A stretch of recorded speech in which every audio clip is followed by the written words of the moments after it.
Congress party आज राहुल गांधी और मजदूरों की बातचीत का पूरा वीडियो साझा करेगी। कुछ प्रवासी मजदूरों से बीते दिनों नई दिल्ली में कांग्रेस नेता राहुल गांधी ने मुलाकात की थी। राहुल ने यहां मजदूरों का हालचाल जाना था और परेशानी पूछी थी।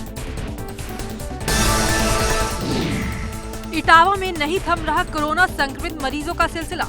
9 और लोगों की रिपोर्ट आई पॉजिटिव। शहर के कबीरगंज इलाके से 5, 2 गांधीनगर इलाके से, 1 आइसोलेशन वार्ड इटावा, 1 बड़पुरा से मरीज रिपोर्ट किए गए। जिले में मरीजों की तादाद पहुंची 33। बहराइच में एक मस्जिद के अंदर अलविदा की नमाज के दौरान कई लोग इकट्ठा हो गए। पुलिस के रोकने पर उन्होंने हमला बोल दिया, जिसमें 2 पुलिसकर्मी जख्मी हो गए। घटना की सूचना पर पुलिस बल मौके पर पहुंच गए, फिर स्थिति को काबू पाया। महाराष्ट्र के पनवेल स्टेशन से श्रमिकों को लेकर स्पेशल ट्रेन जौनपुर के बजाय वाराणसी की ओर मुड़ गई। इससे नाराज यात्रियों ने चंदौली के व्यासनगर स्टेशन पर उतरकर जमकर हंगामा किया और पीछे से आ रही दूसरी ट्रेन को भी रोक दिया। नोएडा के क्वारंटीन सेंटर से मरीज पिछले 1 महीने से लापता है। परिवार वालों ने मरीज के बारे में पता किया तो स्वास्थ्य विभाग की आंख खुली, जिसके बाद तत्काल प्रभाव से स्वास्थ्य विभाग ने दनकौर कोतवाली में FIR दर्ज कराई। KGMU में एक और प्लाज्मा डोनेशन। 21 साल के यश ठाकुर ने डोनेट किया प्लाज्मा। प्राइवेट यूनिवर्सिटी का छात्र है यश। उससे पहले कोरोना को दी मात, अब दूसरों को जीवन दान देने के लिए आगे आया। KGMU ने प्रशस्ति पत्र देकर किया सम्मानित। KGMU में 66 साल के कोरोना पेशेंट संक्रमण मुक्त होकर डिस्चार्ज। 2019 में इसी मरीज का KGMU में हुआ था कैंसर का भी इलाज। कैंसर मरीजों में कोरोना से अधिक खतरा होने के बाद भी कोरोना को दी मात। KGMU से अब तक 5 पेशेंट ठीक होकर घर जा चुके। एयर इंडिया का विशेष विमान पहुंचा लखनऊ। यूपी के 129 यात्रियों को लेकर विमान पहुंचा लखनऊ। वंदे भारत मिशन के तहत लखनऊ के चौधरी चरण सिंह एयरपोर्ट पहुंचा विमान। एयरपोर्ट पर यात्रियों की मेडिकल टीम ने की जांच। बाराबंकी में DM और SP की अनोखी पहल। सड़क हादसों को रोकने के लिए प्रवासी श्रमिकों को रात में पुलिस नेशनल हाईवे पर कर रही बारातियों जैसा स्वागत। रात 10 बजे से सुबह 4 बजे तक प्रवासियों को रुकने के लिए चाय, खाना, पानी और बच्चों के लिए दूध और बिस्किट का इंतजाम।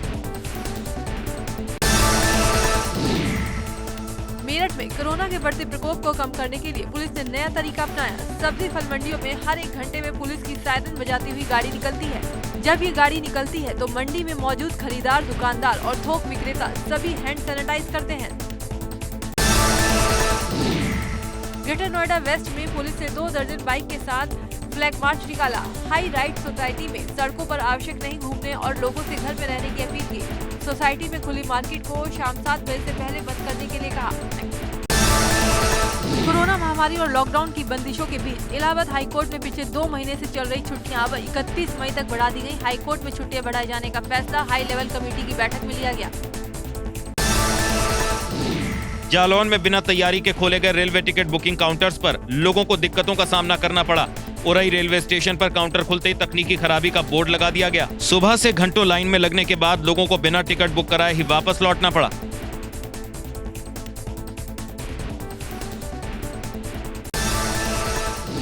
फिरोजाबाद में 2 दिन पहले मेडिकल कॉलेज में कोरोना का सैंपल देने आए सिपाही का सैंपल न लेने पर सिपाही ने किया था हंगामा। मीडिया में खबर आने के बाद सिपाही का लिया गया सैंपल। जांच रिपोर्ट आई कोरोना पॉजिटिव।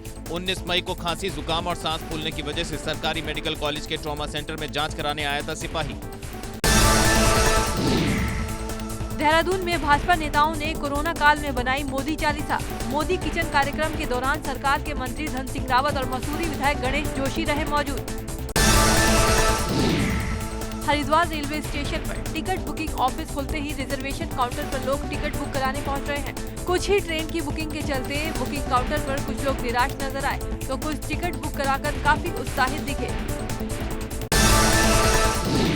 टिहरी जिले में गुरुग्राम से लौटे कोरोना पॉजिटिव युवक के सीधे संपर्क में आए 39 लोगों का अब तक सैंपल लिया जा चुका है। इसके अलावा कोरोना पीड़ित के गाँव में राजस्व और रेगुलर पुलिस ने भी गश्त की है।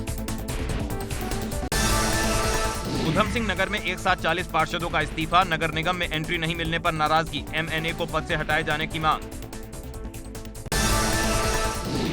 राजधानी में लॉकडाउन के बीच हवाई फायरिंग से हड़कंप मच गया। बताया जा रहा है शराब के ठेले पर पहुंचे कुछ युवकों के बीच विवाद हो गया था। इसी दौरान इन युवकों ने फायरिंग कर दी। इतना ही नहीं, एक युवक की खूब पिटाई भी की गई। पुलिस ने मामला दर्ज कर लिया है और 2 युवकों को हिरासत में भी लिया गया है। रामनगर नेशनल हाईवे पर दिखा गजराज का आतंक, प्रवासी लोगों की गाड़ी में मचाया उत्पात, जान बचाकर हाथी से भागे लोग। चंपावत से नेपाल जाने के लिए निकले मजदूरों ने जंगल में ही डेरा डाल दिया है, मगर इन्हें अभी तक नेपाल भेजने की परमिशन नहीं मिल पाई है। ऐसे में प्रशासन की तरफ से इनके खाने पीने की व्यवस्था की गई है। अल्मोड़ा में पूर्व विधायक मदन सिंह बिष्ट ने कोरोना को लेकर प्रदेश सरकार की तैयारियों पर सवाल उठाए हैं। मदन सिंह बिष्ट का कहना है कि कोरोना से बचाव के लिए प्रदेश सरकार सही इंतजाम नहीं कर पाई है। हरिद्वार में दूसरे राज्यों से लौटने वाले प्रवासी लोगों को बॉर्डर पर ही क्वारंटीन किया जा रहा है। इसके साथ ही इनकी थर्मल स्क्रीनिंग भी की जा रही है, ताकि कोरोना के लक्षण मिलने पर प्रशासन अलर्ट हो जाए। उत्तराखंड में कोरोना मरीजों की संख्या बढ़कर हुई 151, देहरादून में 3, उधम सिंह नगर में 2 लोगों की रिपोर्ट आई पॉजिटिव। पिथौरागढ़ जिले में अब तक दूसरे राज्यों से 20,000 से ज्यादा प्रवासी लौट चुके हैं, जिनमें 8,883 लोगों का 14 दिन का क्वारंटीन का वक्त पूरा हो गया है। अभी तक 121 सैंपल भेजे गए थे, जिसमें 81 नेगेटिव आए हैं, जबकि 40 सैंपल की रिपोर्ट आना बाकी है।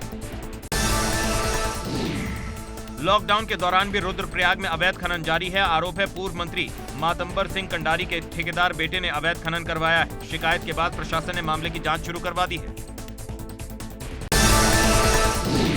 देहरादून में कच्ची बस्तियों में किराएदार रखने वाले लोगों पर नगर निगम कॉमर्शियल टैक्स लगाने की तैयारी में है। लॉकडाउन में राशन वितरण और वेरिफिकेशन के दौरान इस बात का खुलासा हुआ है। आपको बता दें कि किराएदार रखने पर नियमानुसार मकान मालिकों को कॉमर्शियल टैक्स देना होता है। ऐसे में निगम अपनी आय को बढ़ाने के लिए ऐसे लोगों को चिन्हित कर उनसे टैक्स वसूलने का खाका तैयार कर रहा है। कोरोना से लड़ाई में यूपी की बड़ी कामयाबी, 78,000 कोविड बेड के साथ यूपी बना देश में नंबर 1। अब तक 30 लाख प्रवासी भी पहुंचे यूपी।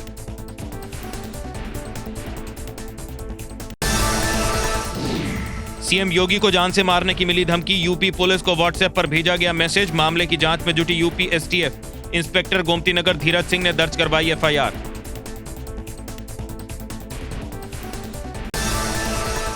उत्तर प्रदेश के उप मुख्यमंत्री डॉक्टर दिनेश शर्मा ने साफ तौर पर कहा है कि इस पूरे मामले पर राजस्थान सरकार सियासत कर रही है। एक तरफ तो कोटा से बच्चों को लाने के लिए यूपी सरकार ने जो बसें भेजी, राजस्थान सरकार ने उसका पैसा ले लिया, और दूसरी तरफ प्रियंका गांधी 1000 बसों से प्रवासी श्रमिकों को भेजने का केवल दिखावा कर रही थी।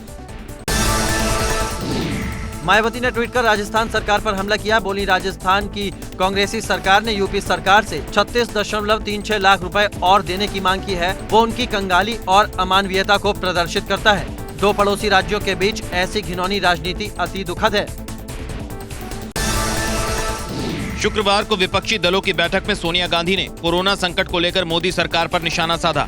सोनिया गांधी ने कहा कि अर्थव्यवस्था को गंभीर झटका लगा है। प्रधानमंत्री मोदी ने 12 तारीख को 20 लाख करोड़ रुपए के आर्थिक पैकेज का ऐलान किया और फिर वित्त मंत्री अगले 5 दिन तक उसका विवरण देती रही। ये देश के साथ एक क्रूर मजाक था। प्रयागराज से खून का खत राष्ट्रपति को लिखा गया। कांग्रेस कार्यकर्ताओं ने राष्ट्रपति से इस मामले में दखल देने की मांग की है। साथ ही भाजपा सरकार पर कोरोना संकट में राजनीति का आरोप लगाया है। साथ ही कांग्रेस प्रदेश अध्यक्ष अजय लल्लू के खिलाफ दर्ज केस रद्द करने की मांग की है।